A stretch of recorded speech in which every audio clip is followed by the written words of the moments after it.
ሰላም እንዴት ናችሁ?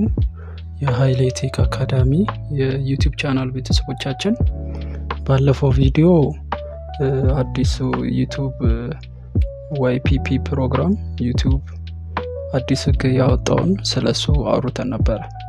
በአሁኑ ቪዲዮ ደግሞ በባለፈው ቪዲዮ እንዳየነው የዩቲዩብ አዲስ የ8000 ሰዓት ህግ ሊተገብር ነውና ያን ደግሞ ከመተግበሩ በፊት 5 ወራት አሉት።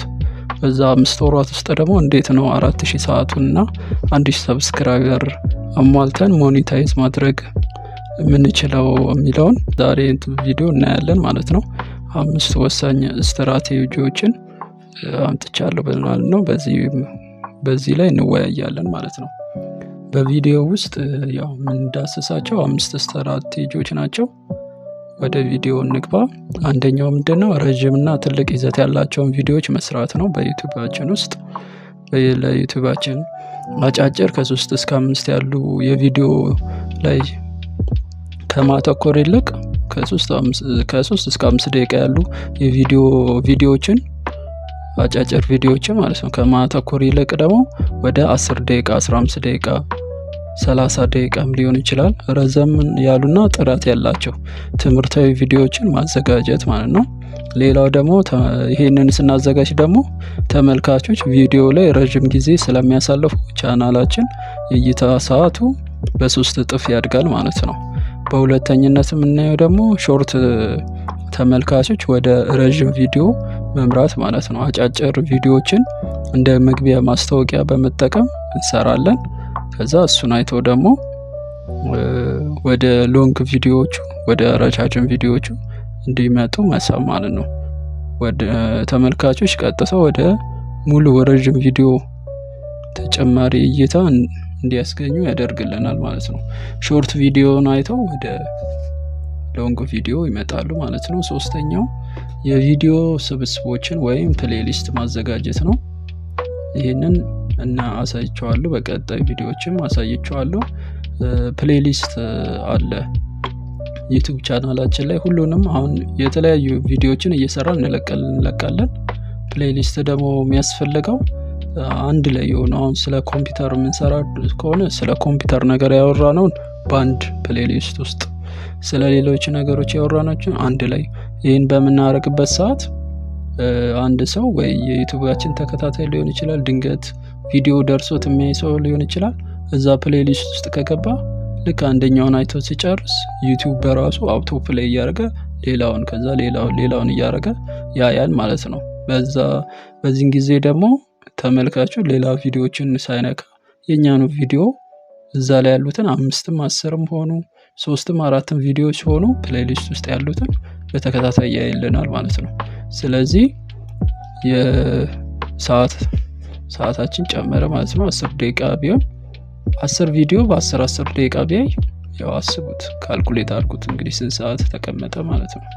ስንት ደቂቃ ተቀምጠው አየኛን ቪዲዮ ረጅም ላለ ሰዓት። ስለዚህ እሱ በማየቱ ደግሞ እኛ ተጠቃሚ ሆነን ማለት ነው። ስለዚህ ፕሌሊስት ማዘጋጀት አለብን ማለት ነው። አራተኛ ደግሞ የይዘት ወጥነት የሚባለው አፕሎድ ኮንሲስተንሲ የሚባለው ነው። አሁን ለምሳሌ ዩቲዩብ ከፈትን፣ ቪዲዮ እየጫነን ነው አይደል? ቪዲዮውን በሳምንት ስንት ጊዜ እንጫን? ቢያንስ በሳምንት 2 ጊዜ፣ ሰኞና ማክሰኞ ሊሆን ይችላል፣ ማክሰኞና ሮብ፣ ሐሙስና አርብ፣ ቅዳሜና እሁድ፣ ብቻ በሳምንት ውስጥ 2 ቪዲዮ መልቀቅ አለብን ማለት ነው። ካልሆነ ደግሞ በሳምንት 3 ቪዲዮ። ሰዓት አለን የምንል ከሆነ ሳምንቱንም 5 ቪዲዮ መልቀቅ እንችላለን ማለት ነው። ግን ይሄ ኮንሲስተንሲ መሆን አለበት። አሁን 5 ቪዲዮ በሳምንት እየለቀቅን ቪዲዮ ሀሳብ ማምጣት አለብን። ከዛ ስክሪፕት እንጽፋለን። ያው አሁን ቴክኖሎጂ አለ፣ ቻትጂፒቲ፣ ጄሚናይ፣ እነሱን ብትጠይቃቸው ይሰጡናል። ግን ከዛ ኤዲት እናደርጋለን። በሳምንት 5 ቪዲዮ ለቀን በቀጣይ ደግሞ ኤዲት አድርገን ተምኔል ሰርተን ምናምን ሊሰለችን ስለሚችል ወሳኝ ሆነ ወይ በሳምንት 3 ቪዲዮ ወይ በሳምንት 2 ቪዲዮ የማይቋረጥ። ሰዓቱ ስንት ሰዓት ላይ እንለቃለን? ጠዋት አይመከርም። ብዙ ጊዜ ጠዋት ላይ አሁን ሰዎች ስልካቸውን አይጎረጉሩም፣ ወደ ጉዳያቸው ነው የሚሄዱት። ስራ ያለው ወደ ስራው ይሄዳል። ወደ ተለያዩ ጉዳዮች ብቻ ጠዋት ስለሚሄዱ ጠዋት ላይ መልቀቅ አይመከርም። ከሰዓት ምናልባት ምሳ ሰዓት ላይ ቢሆን ሰዎች ለምሳም ሲቀመጡ ስልካቸው መነካካታቸው ስለማይቀር እሱ ተመራጭ ነው። ዋናው ተመራጩ ግን ከስራ ሰዓት በኋላ ከ11 ሰዓት በኋላ 12 ሰዓት ወይ 1 ሰዓት እስከ 3 ሰዓት ባለው ማታ ላይ ቪዲዮዎችን ብንለቅ ሰው ቤቱ ነው የሚሆነው፣ ስልኩን ይዛል። በዛ ሰዓት እይታ እናገኛለን ማለት ነው። ስለዚህ አፕሎድ ኮንሲስተንሲ ማለት በሳምንት 2 ቪዲዮ የምንለቅ ከሆነ በሳምንት 2 ቪዲዮ ስንት ሰዓት ላይ? 1 ሰዓት ላይ፣ ምሽት 2 ሰዓት ላይ፣ 3 ሰዓት ላይ፣ ምሽት 12 ሰዓት ላይ፣ ወይ ቀን ከሆነ 6 ሰዓት ላይ፣ ሁሌ 6 ሰዓት ላይ የምንለቅ ከሆነ ሁሌ 6 ሰዓት ላይ በሳምንት 2 ቪዲዮ እንለቃለን። በሳምንት 3 የምንለቅ ከሆነ በሳምንት 3። ይሄ ነው ማለት ነው። ሌላው ደግሞ የዩቲዩብ አልጎሪዝም ነው። ቻናላችን ንቁና ቪዲዮዎችን ለብዙ አዳዲስ ተመልካቾች ያደርስልናል። አሁን ያልኳችሁ ማለት ነው።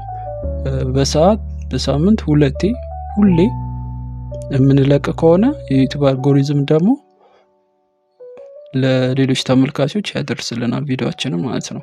5ኛ ላይ ደግሞ ተምኔል እና ታይትላችን ማለት ነው። ያው ተመልካቾች አይተው የሚማርካቸው እና እንዲጫኑት ምንድነው ደግሞ ብለው እንዲነኩት የሚያደርግ ተምኔል መስራት አለብን ማለት ነው። ጽሁፉ ደግሞ ማይዛዛ አጭር ርዕስ ያለው መጠቀም አለብን ማለት ነው። ይህን ይመስላል 5ቱ ስትራቴጂ። ከዛ ዩቲዩብ ሰራን፣ ኮንሲስተንሲያችንን ጠበቅን። ከዛስ ምን ላይ እንስራ፣ ምን ኒች ለዩቲዩባችን ምን አይነት ኒች እንምረጥለት ለሚለው ጥያቄ ደግሞ ያው የዩቲዩብ ሞኔታይዝ መስፈርቶች 1000 ሰብስክራይበር እና 4 ሰዓት ናቸው። ያው ህጉ እስኪቀየር ድረስ ማለት ነው። ስለዚህ በፍጥነት ለማሟላት እኔና 4 ሰዓቱንና 1000 ሰብስክራይበሩን የሚያሟሉልን ይዘቶች አሉ ማለት ነው። እነዚህ ላይ ብንሰራ ለምሳሌ ትምህርታዊና ክህሎት ማሳደግ የሚባለው ወይም ኤዱኬሽን እና ሀውቱ የሚለው እንደዚህ አይነት ቪዲዮዎችን ብንሰራ ማለት ነው። እነዚህን ቪዲዮዎች ስንሰራ ተመልካች ችግራቸውን ለመፍታት የሚፈልጉ ዘርፍ በመሆኑ በጣም ከፍተኛ ተሳትፎ ወቻወር ያስገኛል። ኤዱኬሽን ማለት ነው። የቴክኖሎጂ እና አፕሊኬሽን ትምህርቶች ሊሆኑ ይችላሉ። ስለ ቪዲዮ ኤዲቲንግ ማውራት እንችላለን። ቪዲዮ ኤዲቲንግ ብዙ ቪዲዮ ኤዲት ማድረግ ያሉ ካፕከት አለ፣ ፕሪሚየር ፕሮ አለ፣ ሌሎችም አሉ። ስልክ ላይ የምንጠቀማቸው አለ፣ ቪኤን የሚባል አለ፣ ብዙ አይነት አሉ። ስለነሱ የስልክና የኮምፒውተር ዘዴዎች፣ ሌላ ደግሞ ስለ ኤአይ አጠቃቀም አርቲፊሻል ኢንተለጀንስ ቻትጂፒቲ አለ፣ ጀሚናይ፣ ክላውድ የሚባል አለ፣ ሌሎችም አሉ። ኮድ የሚጽፉ አሉ፣ ብዙ ናቸውና ስለነሱ ይሄ አፕሊኬሽን እንዲህ ነው እንደዚህ ነው ጥቅሙ ምናምን ብለን ብንሰራ ማለት ነው። ሌላው ደግሞ ቋንቋና ትምህርት ኤዱኬሽን ውስጥ የሚካተተው ቋንቋና ትምህርት የእንግሊዘኛ ቋንቋ ሊሆን ይችላል። ልምምዶች፣ ሰዋሰው እና የዕለት ተዕለት ንግግሮችን ማስተማር እንችላለን። ትምህርታዊና ዲጂታል ክህሎቶች እንደ ግራፊክ ዲዛይን፣ የኦንላይን ወይም ፍሪላንሲንግ፣ ስለነሱ ፍሪላንሲንግ ከአፕወርክ ጀምሮ የተለያዩ አሉ ዌብሳይቶች፣ ስለነሱ ማስረዳት ማስተማር። የማህበራዊ ሚዲያ አጠቃቀም ዩቲዩብ አጠቃቀም ሊሆን ይችላል። ቴሌግራም፣ ዋትስአፕ፣ ቫይበር ብዙ ናቸው። ቲክቶክም ጨምሮ ቲክቶክ አውቶሜሽን፣ ዩቲዩብ አውቶሜሽን የሚባል አለ። ስለነሱ ማስተማር ሊሆን ይችላል። አንደኛው ይሄ ነው ማለት ነው። 2ኛ ደረጃ ላይ ደግሞ መረጃና ታሪክ ዶክመንተሪ እና ስቶሪ ቴሊንግ የሆኑ ቪዲዮዎችን ብንሰራ፣ ይሄ ደግሞ ሰዎች ታሪክና አስደናቂ መረጃዎች መስማት ስለሚወዱ ቪዲዮን እስከ መጨረሻው ማየት እድላቸው ከፍተኛ ነው። ይህም 4000 ሰዓቱን በፍጥነት መሙላት ይረዳል ማለት ነው። እዚህ ውስጥ ደግሞ የሚጠቀሱት ዓለም አቀፍና ሀገራዊ ታሪኮች ሊሆኑ ይችላሉ። የታዋቂ ሰዎችን ታሪክ ልናወራ እንችላለን። ስለ ፖለቲካ ወይም የታሪክ ሁነቶች አሉ በአለም ላይ ተከስተው ያለፉም ይሆናል አሁንም ሊሆኑ ይችላሉ። ምስጢራዊ ሁኔታዎች እንዲህ ተደርጎ ነበር፣ በዚህ ዓመተ ምህረት እንዲሆኑ ነበር ምናምን የሚሉ ዜናዎችን ማለት ነው። ሌላው ደግሞ ሳይንስና አስደናቂ እውነታዎች ስለ ህዋ፣ ስለ አርቲፊሻል ኢንተለጀንስ፣ ስለ አስደናቂ የተፈጥሮ ክስተቶች የሚያብራሩ ይዘቶችን መስራት ማለት ነው። ሌላው ደግሞ የወንጀልና የምርመራ ታሪኮችን መስራት። ተመልካቾች እነዚህን በጉጉት ተመልካችን በጉጉት ይዛሉ። ምን ተፈጠረ፣ ምን ሆነ፣ እንዴት ሆነ የሚል ጥያቄ ስለሚፈጠርባቸው ቪዲዮአችንን ያዩልናል ማለት ነው። እዚህ ውስጥ እውነተኛ አጋጣሚዎችም ካሉ መስራት ይቻላል። በሶስተኛ ደግሞ የፋይናንስ እና የቢዝነስ ሀሳቦች። እነዚህ ደግሞ በሁሉም እድሜ ክልል የሚገኙ ሰዎች ገቢያቸውን ማሳደግ ስለሚፈልጉ የዚህን ዘርፍ ተከታታዮች ታማኝና ዘላቂ ናቸው። ሁልጊዜ አብረውን ይሆናሉ ማለት ነው። ስለ ፋይናንስ እና ስለ ቢዝነስ ሀሳቦች የምንሰራ ከሆነ የስራ ሀሳቦችና ኢንቨስትመንት ላይ መስራት እንችላለን። በአነስተኛ ካፒታል ያላቸው የንግድ ሀሳቦች፣ በዚች ብር ይህን መስራት ትችላላችሁ፣ እንዲህ ማድረግ ትችላላችሁ የሚል ማለት ነው። ስለ ቁጠባ ዘዴዎች ብናወራ፣ ሌላው ደግሞ የኦንላይን ገቢ ማግኛ መንገዶች፣ ኦንላይን ላይ ህጋዊ የሆኑትን ማለት ነው። የኦንላይን ስራዎች እንደዚህ ናቸው ብሎ መስራት፣ የዲጂታል ማርኬቲንግ ትምህርቶችን ስለ እነዚህም መስራት ይቻላል። አራተኛው ደግሞ ኢንተርቴንመንት እና ላይፍ ስታይል ነው፣ መዝናኛና አኗኗር። እዚህ ውስጥ ደግሞ የሚካተቱት አዳዲስ ተከታታዮችን ወይም ሰብስክራይብ በፍጥነት ለመመሳብ በጣም ውጤታማ ዘርፍ ነው ይሄ ላይፍ ስታይል እና ኢንተርቴንመንት ማለት ነው። ሌላው ደግሞ ፕራንክ ኮሜዲም ሊሆን ይችላል። አጫጭርና አዝናኝ ድራማዎች ወይም ቀልድ ቪዲዮዎች መልቀቅ መስራት። የምግብ አዘገጃጀት ደረጃ በደረጃ የሚሰሩ የምግብ አሰራሮች አሉ፣ እነሱም መልቀቅ። ስለ ምግብ አሰራር የምታውቁ ከሆነ ያው እሱን መስራት ማለት ነው።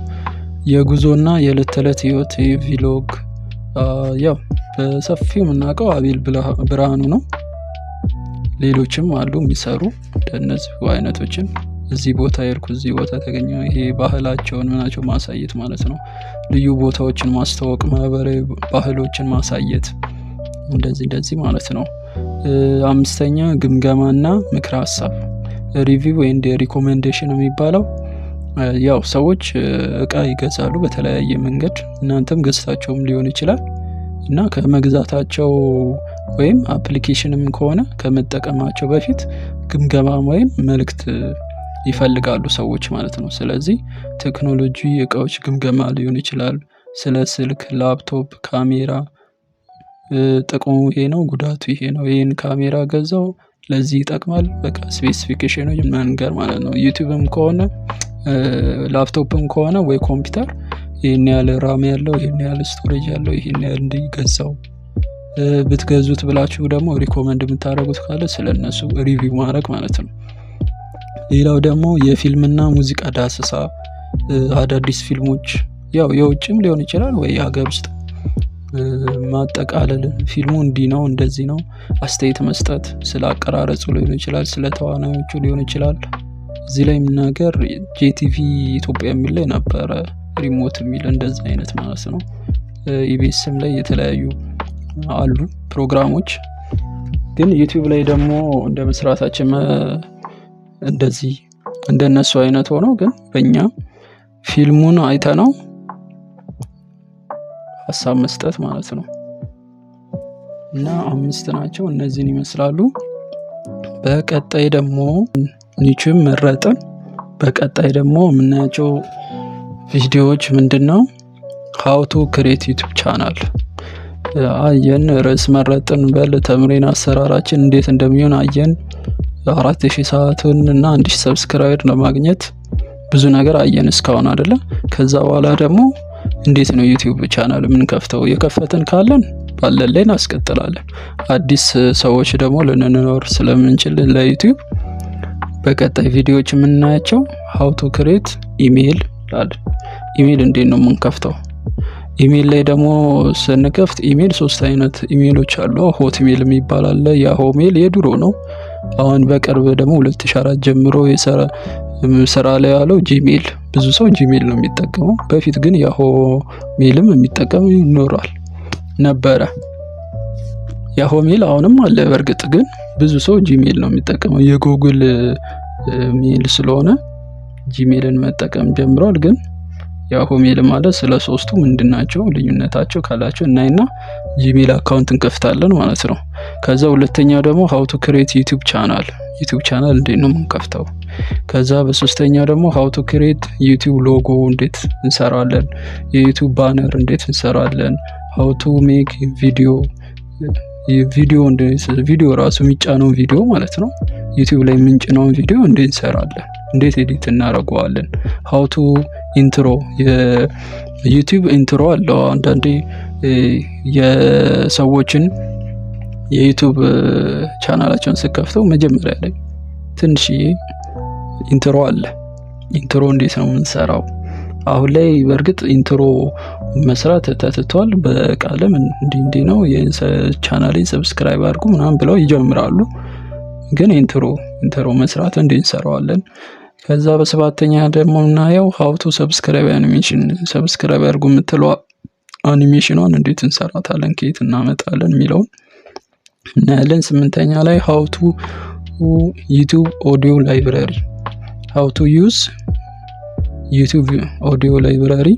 አሁን ለምሳሌ ኮፒራይት ይዘናል አይደለ? ቻናላችንን ከሌላ ሙዚቃ ካመጣን ኮፒራይት ፍሪ ያልሆነ ሙዚቃ ከሆነ ዩቲዩብ ኮፒራይት ነው ብሎ ቀይ ያሰምርብናል።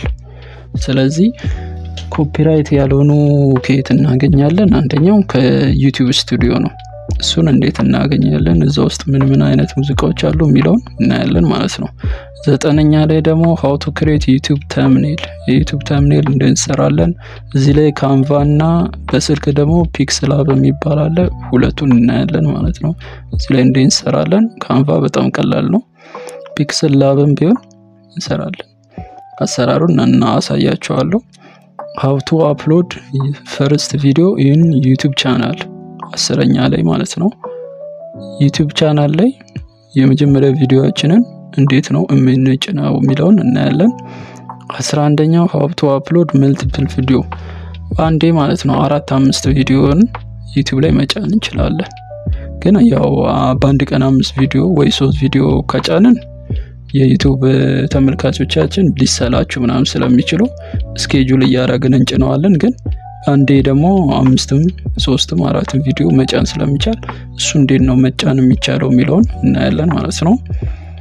12ኛ ላይ ደግሞ ሃው ቱ ክሬት ዩቲዩብ ፕሌሊስት፣ ቅድም ያወራ ነው ማለት ነው። ፕሌሊስት የሚያስፈልገው አንድ ሰው ዩቲዩብ የጫነው ላይ ቪዲዮአችንን ሲያይ ያ ቪዲዮ ሲያልቅ ለቀጣይ ቪዲዮ ይሰጠዋል ማለት ነው። ያን ቪዲዮ ሲጨርስ ቀጣይ ቪዲዮ ይሰጠዋል። ረጅም ጊዜ ቻናላችንን ላይ ረጅም ጊዜ እንዲቆይ ያደርገዋል፣ ወደ ሌላ ቪዲዮዎች እንዳይሄድ ያደርገዋል ማለት ነው። ስለዚህ ዩቲዩብ ፕሌሊስት እንዴት ነው የምንፈጥረው የሚለውን ዩቲዩብ ላይ ገብተን እናያለን ማለት ነው። 13ኛ ሃው ቱ ኮንፊገር ዩቲዩብ ሴቲንግ ነው። ይሄኛው ከቻናሉ ጋር ምንም የሚያገናኘው ነገር የለም፣ ግን ዩቲዩብ ላይ መደረግና ማድረግ የሌለባቸውን ኮንፊገር የምናደርጋቸው ሴቲንጎች አሉ፣ እነሱ እናያለን። ከዛ 14ኛ ሃው ቱ ዩዝ ዩቲዩብ ኮሚኒቲ ፔጅ፣ ይሄ ደግሞ ቪዲዮ ከጫንን በኋላ የቪዲዮአችንን ሊንክ እንወስድና ኮሚኒቲ ፔጅ የሚል አለ። እዛ ላይ ጽፈን ይሄ የዛሬ ቪዲዮአችን ይሄን ይመስላል፣ እንደዚህ ነው፣ ላይክ ሼር ሰብስክራይብ አድርጉ ብለን ሊንኩን እናያይዘዋለን። ከዛ ላይ ወደ ቻናላችን ሰዎችን የምንጋብዝበት ነው ዩቲዩብ ኮሚኒቲ ፔጅ የሚባለው እና ስለሱ እናያለን ማለት ነው። 15ኛው ደግሞ ሃው ቱ ማኔጅ ዩቲዩብ ስቱዲዮ፣ ዩቲዩብ ስቱዲዮ አለ ስልካችን ላይ ከሆነ እንጭናለን። ዩቲዩብ ስቱዲዮ ብለን ፕሌይ ስቶር ላይ እንፈልግና ወደ ስልካችን እንጭነዋለን። ኮምፒውተር ላፕቶፕ ላይ ከሆነ ደግሞ እዛው እንትኑ ላይ አለ ዩቲዩብ ቻናሉ ላይ እዛው ፋይላችን ነክተን ዩቲዩብ ስቱዲዮ ብለን ማግኘት እንችላለን። ካልሆነ ደግሞ ክሮም ላይ www ብለን ዩቲዩብ ስቱዲዮ ብለን ማግኘት እንችላለን።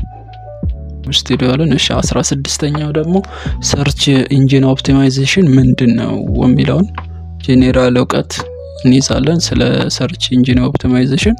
ከዛ በነሱ ስር ደግሞ ዋት ኢዝ ቲዩበዲ የሚባል አፕሊኬሽን አለ። ስልክ ላይ አፕሊኬሽን ነው፣ ጭነዋለን። ኮምፒውተር ላይ እና ላፕቶፕ ላይ የምንጠቀም ከሆነ ደግሞ ክሮም ላይ ኤክስቴንሽን ነው፣ እንደ ኤክስቴንሽን እንጭነዋለን። ክሮም ኤክስቴንሽን ብለን ቲዩበዲ ብለን ሰርች እናደርግና እንጭነዋለን። ከዛ ከሱ ጋር ደግሞ እንደሱ አይነት ስራ የሚሰራ ደግሞ ዋት ኢዝ ቪዲአይኪው የሚባልም አለ። እሱ ሁለቱ ምንድናቸው፣ አገልግሎታቸው፣ ጥቅማቸው፣ ለዩቲዩባችን ምን ይጠቅማል የሚለውን እንረዳዳና እንማማርና ኮምፒውተራችን ላይ ክሮም ኤክስቴንሽን ላይ እንጭነዋለን። በስልካችን ከሆነ ደግሞ ቪዲአይኪው እና ቱበዲን አፕሊኬሽኑን አውርደን ስልካችን ላይ እንጭናለን ማለት ነው። ከዛ በመጨረሻ ደግሞ ኮፒራይት ኢሹ እና ኮፒራይት ፖሊሲ ያለው የዩቲዩብ እሱ ምንድነው፣ ህጉ ምንድነው፣ ኮሚኒቲ ፖሊሲ ምን ይላል፣ ህጉን ብንጥስ ምን ቅጣት ይደርስብናል፣ እንዴት ነው ከዛ መቆጠብ ያለብን ምናምን የሚለውን እናያለን ማለት ነው። ስለዚህ እነዚህ ናቸው 17 ቪዲዮ በየቀኑ ከምለቅላችሁ አንድና ሁለትን አንድ ላይ ምናምን አድርጌ ቢያንስ በ8 ቪዲዮዎች እንጨርሳለን ብዬ አስባለሁ። በቀጣይ ቪዲዮ እንገናኝ። ዛሬ ላይክ፣ ሼር፣ ሰብስክራይብ ማድረጋችሁን አትርሱ። ጥያቄ ወይም የተለያዩ ኮሜንቶች፣ ጥያቄዎች፣ አስተያየቶች ካላችሁ ኮሜንት ላይ ያሳውቁኝ። መልካም ጊዜ ይሁንላችሁ።